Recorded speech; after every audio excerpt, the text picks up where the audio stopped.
Bonjour, aujourd'hui je vais vous lire Saint-Amand.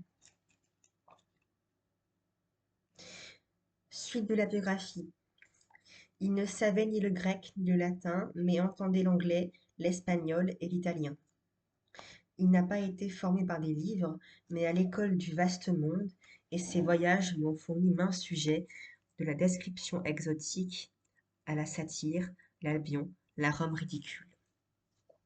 Moderne il l'est encore d'une autre façon, par tous les aspects de la poésie du XIXe siècle qu'il annonce si longtemps à l'avance, le romantisme des paysages tourmentés, des ruines, du fantastique, le goût de l'exotisme et la plastique parnassienne, la grâce de certaines idylles de Victor Hugo, dernière strophe, ou de tableaux teints de Gautier.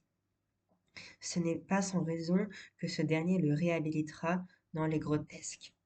La vie débordante. Son œuvre comprend deux aspects essentiels, poésie de la nature et veine héroïque comique ou burlesque. On a parfois l'impression qu'un abîme les sépare, mais au fond la sève est la même. Il s'agit toujours d'un immense appétit de vivre, de sentir, qui se traduit soit par une communion enthousiaste avec la nature végétale et animale, soit par la verve satirique ou bouffonne, soit par cette exaltation plus dionysiaque qui est encore qu'épicurienne, des plaisirs du goût et de l'odorat. C'est un trop-plein de vie qui semble à la source du lyrisme de Saint-Amand. À ce réaliste, le monde réel ne suffit pas, et voici qui s'aventure dans le domaine du fantastique, ou de l'hallucination, les visions. Expérience passionnante, qui d'ailleurs n'altère nullement sa stabilité de ce tempérament optimiste. Un art original. Des recherches précieuses jusqu'au débraillé, en passant par les froides entités mythologiques, Saint-Amand offre des exemples de tous les défauts de son temps. Mais, parmi tant d'écueils, il trouve, dans ses meilleures pièces, sa route personnelle.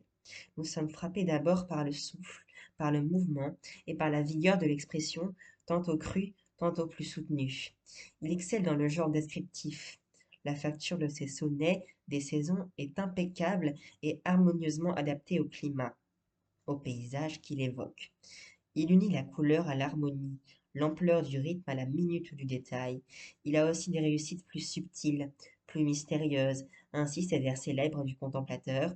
J'écoute, à demi transporté, le bruit des ailes, du silence qui vole dans l'obscurité. La solitude. On ne s'attendrait guère à trouver, au siècle de Malherbe et du classicisme, des vers tels que ceux-ci.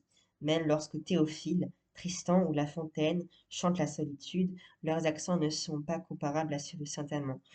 Nous nous trouvons en présence d'un tempérament poétique vigoureux et original. On songe aux sorcières de Macbeth, à l'atmosphère des ballades allemandes ou des burgraves, au dessin de Victor Hugo. C'est un lyrisme romantique qui doit peu de choses à la tradition gréco-latine de notre littérature. Oh, que j'aime la solitude, que ces lieux sacrés à la nuit, éloignés du monde et du bruit, plaisent à mon inquiétude.